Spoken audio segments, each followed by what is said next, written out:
आज हम लोग संस्कृत से बहुत सारा ऑब्जेक्टिव क्वेश्चन करने वाले हैं जो संस्कृत के व्याकरण सेक्शन से होगा और इसे हम लोग टॉपिक वाइज करेंगे ताकि इसका विस्तृत अध्ययन कर सकें। हम लोग जानते हैं कि बिहार बोर्ड की परीक्षा में भी संस्कृत का बहुत बड़ा योगदान होता है, यह भी 100 मार्क्स का ही आता है। तो धीरे धीरे सारे ऑब्जेक्टिव क्वेश्चन हम लोग सिलेक्ट करेंगे। आज हम लोग का टॉपिक है वचन, पुरुष, शब्द रूप, धातु रूप तथा संस्कृत के कुछ उदाहरण सूत्र की व्याख्या से संबंधित ऑब्जेक्टिव प्रश्न होगा। नियम वही है, प्रत्येक क्वेश्चन के बाद कुछ सेकंड आपको समय दिया जाएगा, तत्पश्चात उत्तर दे दिया जाएगा। तो चलिए आइए संस्कृत की तैयारी प्रारंभ करते हैं।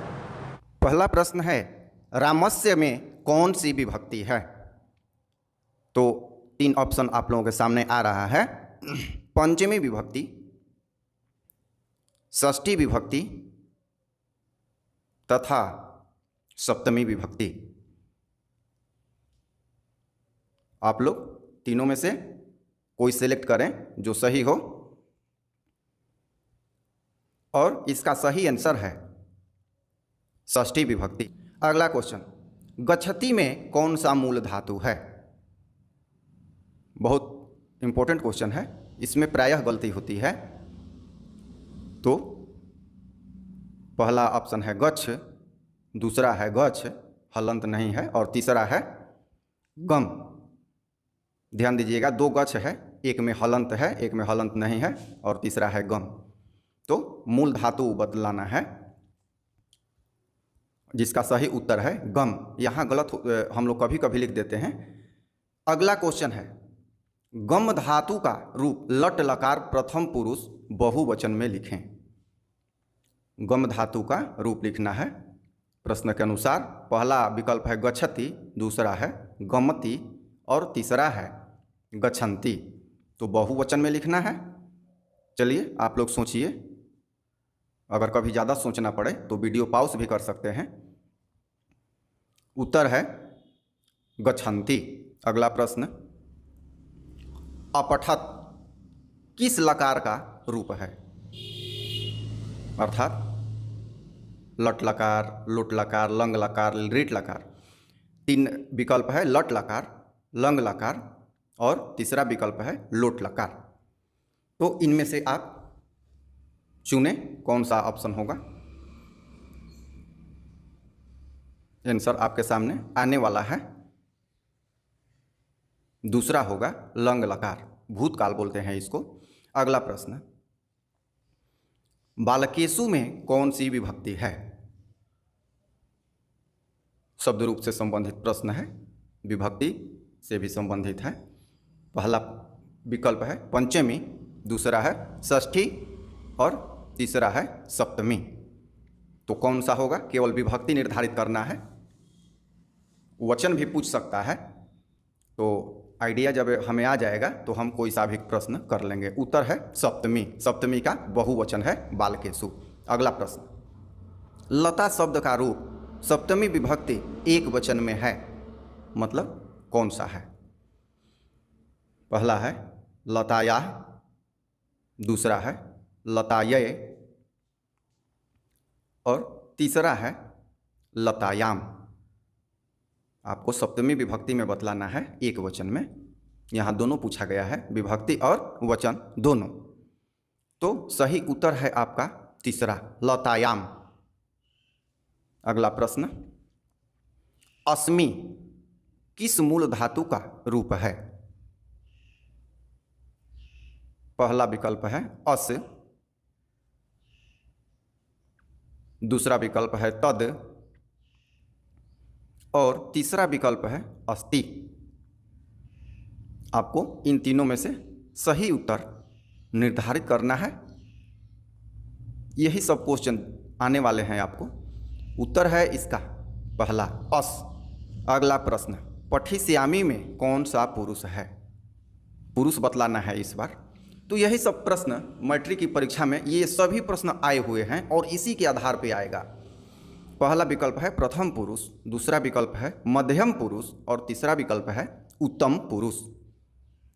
पठिष्यामि को बतलाना है, आमी, आवह, आमह ये सूत्र होता है, तो आप समझें।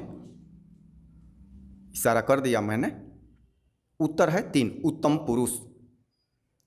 अगला प्रश्न सुधारण सूत्र से है, दान के अर्थ में कौन सी विभक्ति होती है? पहला विकल्प है तृतीया, दूसरा है चतुर्थी, तीसरा है पंचमी। तो सही विकल्प का आप चुनाव करें, कॉपी पे अपना लिखें, फिर आंसर जो आएगा उसे मिलान करेंगे। नहीं लिख पा रहे हैं तो देखिए, होगा चतुर्थी, दानार्थे चतुर्थी सूत्र होता है। क्वेश्चन, मम में कौन सी विभक्ति है? विभक्ति बतलाना है। आ रहा है विकल्प आपके सामने, पंचमी, दूसरा विकल्प षष्ठी, तीसरा विकल्प सप्तमी। तो आप देखिए मम में कौन सी विभक्ति है, किसका रूप है मम, ये नहीं बता रहा हूँ क्योंकि इस पे भी प्रश्न है आगे।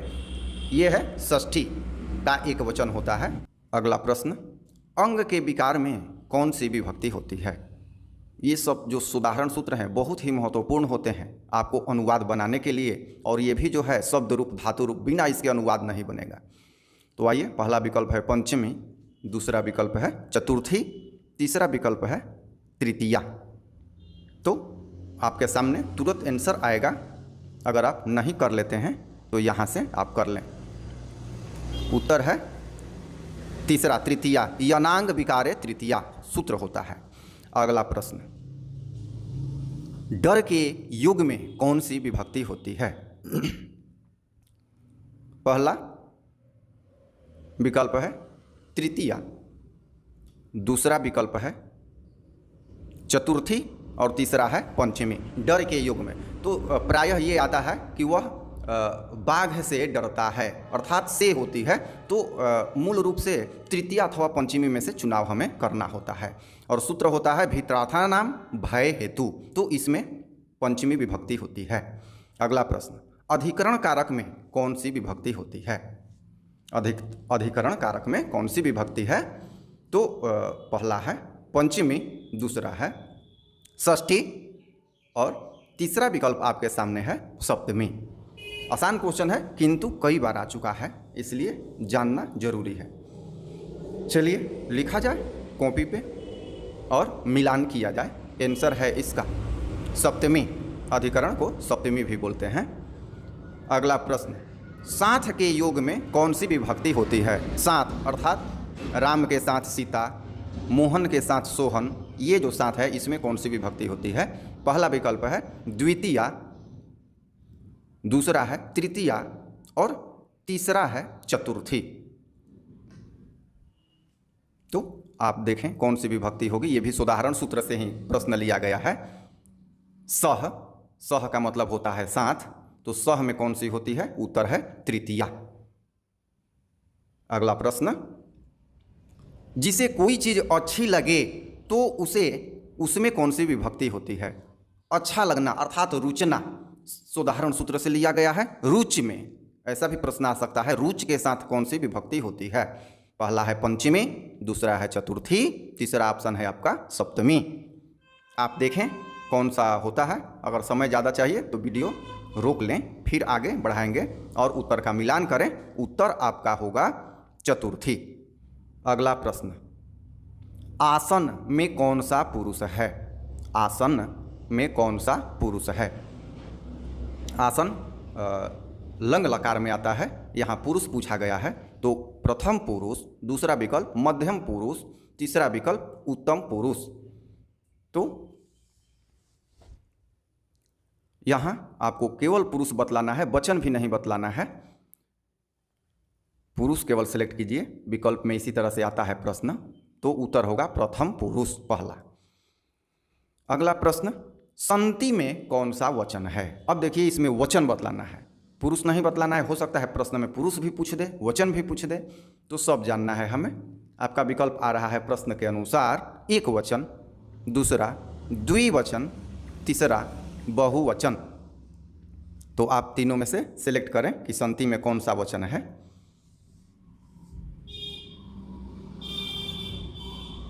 तो उत्तर है आपका बहुवचन होता है। मैं आशा करता हूं कि यह वीडियो आपको बहुत ही रोचक और अच्छा लगा होगा। अगर अच्छा लगा है तो लाइक जरूर कीजिएगा। सब्सक्राइब नहीं किया है अनोखी पाठशाला को अभी तक तो सब्सक्राइब भी कीजिएगा और कमेंट में अपना सुझाव भी दीजिएगा।